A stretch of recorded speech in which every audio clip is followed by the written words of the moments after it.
Hello, welcome to another Andy Drinks Beer, the show where Andy drinks beer. I'm Batman.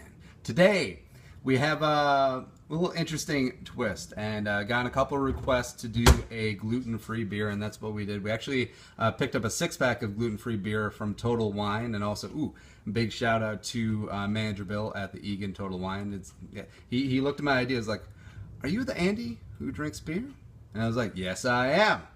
Oh, and I also do the show, too. Yeah, so that was kind of cool. But today we have Omission's Ultimate Light Golden Ale. Now, they're one of the pioneers, one of the more foremost, largely distributed gluten-free beers out there. Because remember when back in the day, gluten-free beers, there was like two of them, and they tasted like crap. And you know, if you actually have celiac disease, or you're doing it for health reasons, and you're not just saying, I'm gluten-free because I need my orders to be special.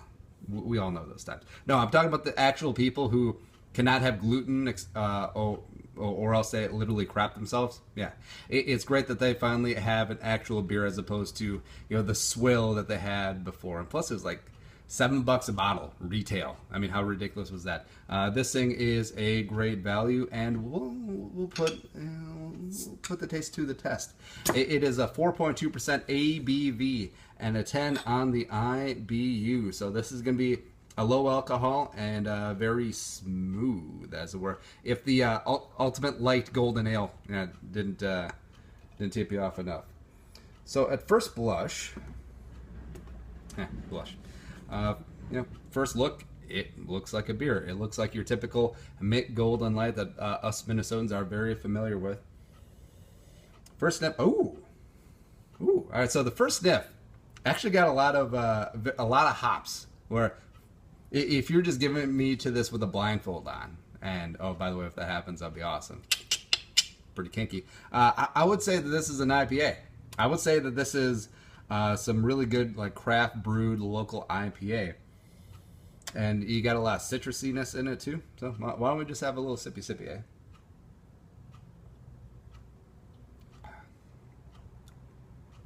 So first sip, it's actually really good.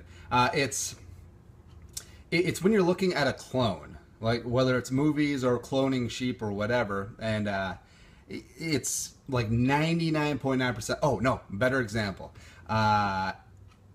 Animated pornography. So like was it the Uncanny Valley?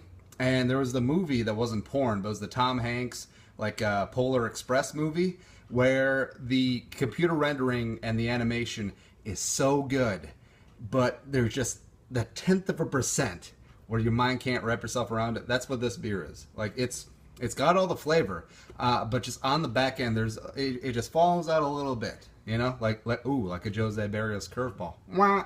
There we go. But yeah, it's light. Our first criteria is this crushable or a sipper. This is definitely crushable. Like you could hammer back a 12-pack of this if you're day drinking and just going out and winning the day with your friends and fam. Yeah, and do get.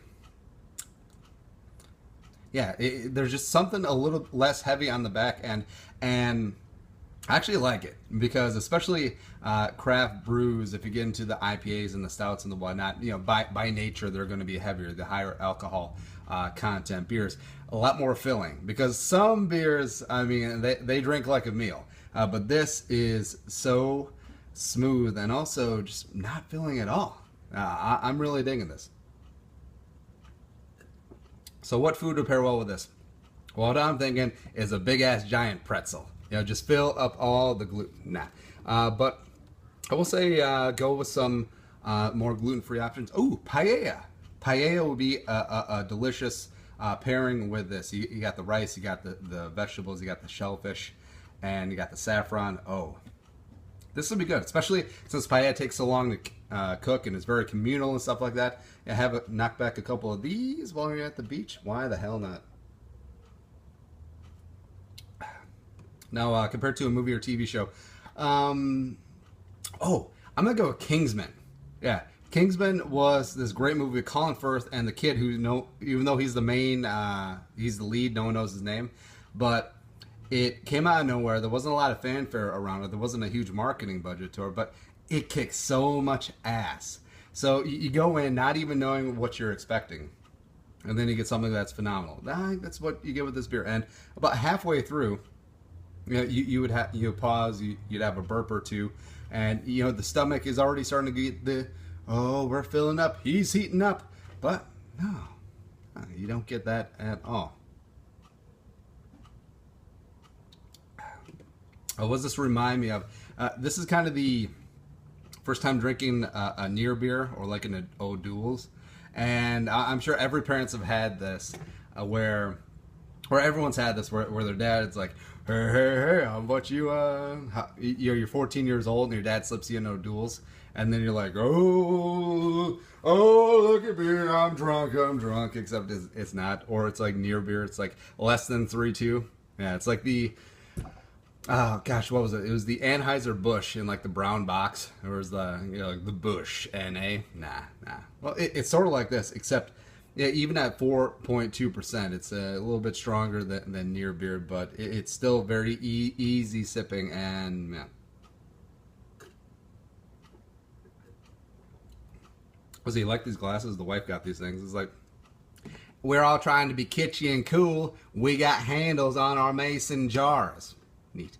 Last but not least, our rating scale on a 1 to 10 Reuben Stuttards.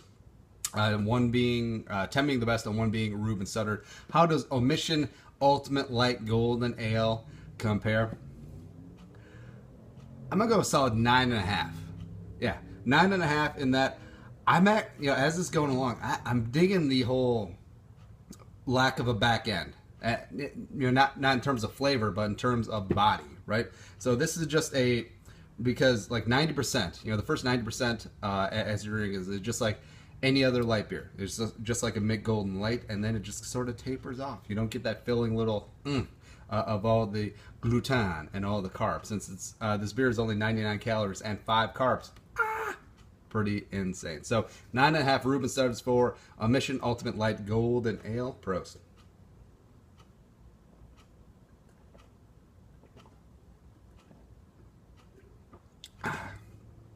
Smash that subscribe button on YouTube. Give us a like on Facebook. Follow me on Twitter, Instagram, Snapchat. All at Andy Carlson Show.